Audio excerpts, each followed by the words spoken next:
হচ্ছে আজকের যে ডেট ছিল 22 তারিখে, কি হয়েছে এক্সাক্ট কি হয়েছে এখন আমি জানতে পারিনি, কারণ আমি অ্যাডভোকেটের সাথে কথা বলে উঠতে পারিনি, কারণ আমাদের একটা দিনে চলছিল। তারপরে আমি আপনাদের বলি, বিচার ব্যবস্থার মতো চলবে। বিচার ব্যবস্থার প্রতি আমাদের আস্থা আছে। যদি আপনার অনুযায়ী যদি ডেট পিছনের কথা হচ্ছে, যতটুকু জানতে পারলাম যে পারার চেষ্টা করি, সেটা হচ্ছে আর একটা মামলা আছে, ওর চাচাকে অনেক রকম ভাবে হ্যারাসমেন্ট করছে, সে দুটো মামলার নাকি শুনানি 24 তারিখে হবে। দেখুন, আমি ঢোলাতে গিয়ে একটা কথা বলে এসেছিলাম 19 তারিখে, খেয়াল আছে? যে আইনি লড়াই কোর্ট কাছারিতে হবে, সাথে সাথে আমাদের লড়াইটাও কিন্তু মাঠে ময়দানে করতে হবে। যেমন আমরা আইন বিচার ব্যবস্থার প্রতি ভরসা রেখে লড়াই আইনি করব, প্রয়োজনে এখান থেকে সুপ্রিম কোর্টে যাব। আমাদের আবু সিদ্দিকের বিচার, আমাদের আনিসের, আমাদের শিকারি মুরারকে হত্যা করে তার বিচার, যারা করেছে তারা শাস্তির জন্য আমরা সর্বোচ্চ ন্যায়ালয়ে যাব। কিন্তু প্রশ্ন হচ্ছে এখানে যে আজকে ডেট ছিল, সেটা দুদিন পিছিয়ে বৃহস্পতিবারে হচ্ছে। আমরা বৃহস্পতিবারও দেখি কি করতে চাইছে।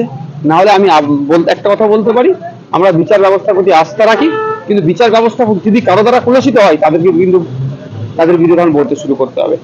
গতকাল দেখলাম 21শে জুলাইতে মুখ্যমন্ত্রী একটাও শব্দ খরচ করলেন নাই আবু সিদ্দিক হালদারের জন্য শব্দ খরচ কেন করবে? এমনিতে ভোট পেয়ে যাচ্ছে। যদি আবু সিদ্দিক হালদারদের ভোটটা পেতে কষ্ট হতো, তাহলে শব্দ খরচ করতো। উনি বাংলাদেশের যে ঘটনা ঘটেছে সেটা সত্যি দুর্ভাগ্যজনক। কোনোভাবেই গণতান্ত্রিক কোনো আন্দোলনে, ছাত্র আন্দোলনে যেভাবে গুলি চালিয়েছে মেনে নেওয়া যায় না। আমরা বিরোধিতা করছি যেভাবে, ঠিক একইভাবে তিনি দেখুন বাংলাদেশ নিয়ে কথা বললেন। দুর্ভাগ্যের বিষয়, আমাদের রাজ্যে, তিনি যে রাজ্যের অভিভাবিকা, সেই রাজ্যে প্রায় গণপিটুনির শিকার হচ্ছে, গণপিটুনিতে মারা যাচ্ছে, পুলিশ কাস্টডিতে মারা যাচ্ছে, একটাও শব্দ খরচ করলেন না। কারণ তিনি নিজেকে জবাব, যে প্রশ্নের সম্মুখে তিনি হতে ভয় পাচ্ছেন। ঢোলা থানার অফিসার যে এখনো কিন্তু সেই ঢোলা থানায় কি বলবে? সেটা নিয়ে তো আমাদের প্রশ্ন।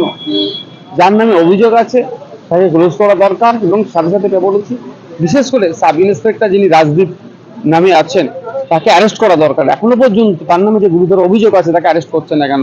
প্রশাসন, মমতা ব্যানার্জি সরকার আবু সিদ্দিককে যারা খুন করেছে তাদেরকে আড়াল করার চেষ্টা করছে। আবু সিদ্দিকদের ভোট দিতে মমতা ব্যানার্জিকে ভালো লাগে, কিন্তু আবু সিদ্দিকদের খুনিদেরকে শাস্তি দেবে মমতা ব্যানার্জি চায় না। এই যে অমৃতা সেনার বেঞ্চ থেকে মামলাটি সরে চলে গেছে অন্য জায়গায়, সেই জায়গায় ঢোলা থানার যে অফিসার আছে, ওসি আছে, উনি বলেছেন যে আমি নিশ্চিন্তে ঘুমাতে পারবো যে অমৃতা সেনার বেঞ্চ থেকে মামলাটি সরে অন্য জায়গায় চলে গেছে। দেখুন, এই কথার সত্যতা কি আছে বলতে পারবো না। সূত্র মারফত, আমি তো এটা সূত্র নিয়ে এইভাবে বলতে পারি না। তবে একটা কথা বলবো, যদি কোনো অফিসার এই ধরনের কথা বলে থাকে, তাহলে নিশ্চিতভাবে তাহলে যে জজের হাতে এসেছেন, তাহলে সেই জজের গ্রহণযোগ্যতা নিয়ে প্রশ্ন তাহলে ওই অফিসার তুলে দিচ্ছে। তাহলে আমার জজ সাহেব যিনি থাকবেন, বিচারপতি যিনি, তার নিরপেক্ষতা, তার গ্রহণযোগ্যতা, তার ক্যাপাবিলিটি, তার ক্যাপাসিটি নিয়েও কিন্তু তাহলে প্রশ্ন উঠে যাচ্ছে। তাহলে উনি তাহলে এই ক্ষেত্রে ডিসেবল বুঝাতে চাইছেন তার কথা অনুযায়ী, বা কি বুঝাতে চাইছেন, তাহলে একটু আরো স্পষ্ট করা দরকার। আপনাদের তারও মন্তব্য নেওয়া দরকার। আমি একটা কথা বলতে পারি, যে যেই কথা যদি কথা বলে থাকে, আপনাদের মাধ্যমে তাকে বার্তা শুধু পৌঁছে চাই। দেখুন, পশ্চিমবাংলা নয়, ভারতবর্ষে বিভিন্ন স্তরের কোর্ট আছে। District court, session court, district court, high court, supreme court আছে। এটা মাথায় রাখতে বলবেন তাকে। আবু সিদ্দিকের কেস কি সঠিক বিচার পাবে এমনটা কি? কেন পাবে না? আর এই কেসে সঠিক রায় পায় কি আন্দোলনে কি নামবেন? আন্দোলন তো আমাদের মাঠে ময়দানে করে যেতে হবে।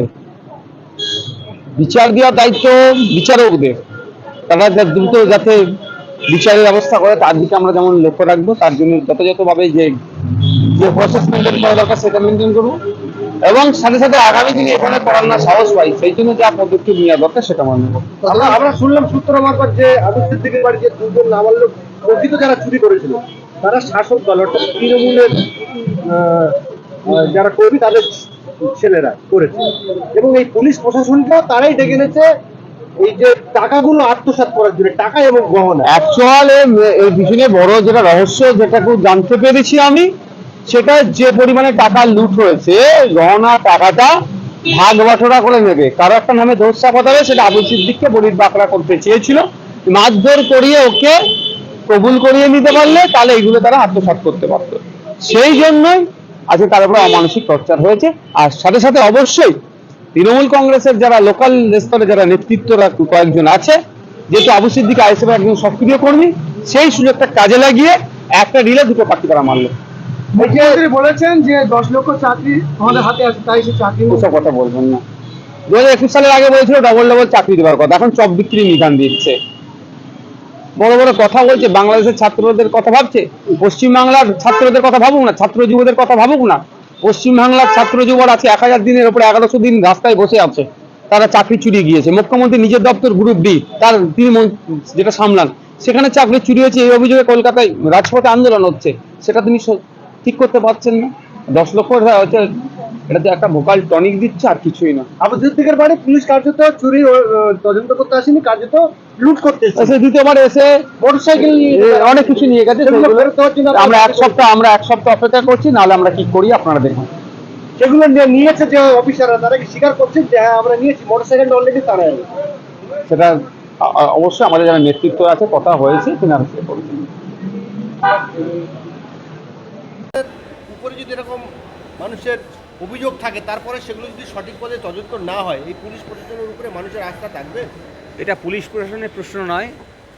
গণতান্ত্রিক ব্যবস্থায় পুলিশ প্রশাসন কীভাবে কাজ করতে পারে, কাকে পুলিশ স্টেট বলে, এইগুলো বুঝে নেওয়ার ক্ষমতাটা এই যারা রাষ্ট্র ব্যবস্থায় আছেন তাদের নেই, বা তারা সচেতনভাবেই একটা পুলিশ স্টেট তৈরি করার চেষ্টা করছে।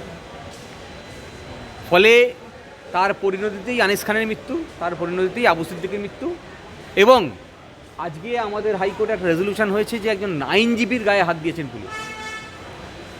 ফলে ঘটনাক্রম ধীরে ধীরে বাড়ছে। দুর্ভাগ্যজনক, পুলিশ কারো গায়ে হাত তুলতে পারে না। আপনি দেখবেন যে কোনো গণতান্ত্রিক প্রক্রিয়ায় কোনো মিটিং করতে গেলে পুলিশ তার পারমিশন দেয় না। এবং এই নিউ মার্কেট অঞ্চলেই 2 মাসের জন্য 144 জারি করেছে। সেই 144 পিরিয়ড তারা পরিবর্তন করেছে কি করেনি আমরা জানি না, পাবলিক ডোমেনে আসেনি। 21শে জুলাইয়ের মঞ্চে ভিড় হয়েছে, করতেই পারে, কোনো রাজনৈতিক কর্মসূচি কেউ নিতে পারে। কিন্তু আমি বলছি যে যখন প্রশাসন রাজনৈতিক দলের সঙ্গে ডিসক্রিমিনেশন করে, ডিফারেন্টলি ট্রিট করে, ভিন্ন ব্যবহার করে, তখন সেই প্রশাসন নিরপেক্ষ নয়। আর রাজনৈতিক ক্ষমতায় আসার পরে যে রাষ্ট্রব্যবস্থা পরিচালনা করে তাকে সংবিধান মেনেই কাজ করতে হবে, সকলকে আইনের চোখে ইকুয়ালি ট্রিট করতে হবে, সেটাই আমাদের সংবিধানের আর্টিকেল 14। ফলে এই যারা মারা যাচ্ছে পুলিশে সন্ত্রাসের কারণে, তা বন্ধ করতে গেলে মানুষকেই সজাগ হতে হবে। আপনাদের মতো ইউটিউব চ্যানেল, তারা মানুষের কাছে বার্তা পৌঁছাতে হবে যে আপনাদের দায় বুঝিয়ে দেওয়া যে আপনি ক্ষমতায় আছেন আমাদের ভোটে, ফলে আপনাকে ক্ষমতায় পাঠিয়েছি আমরা।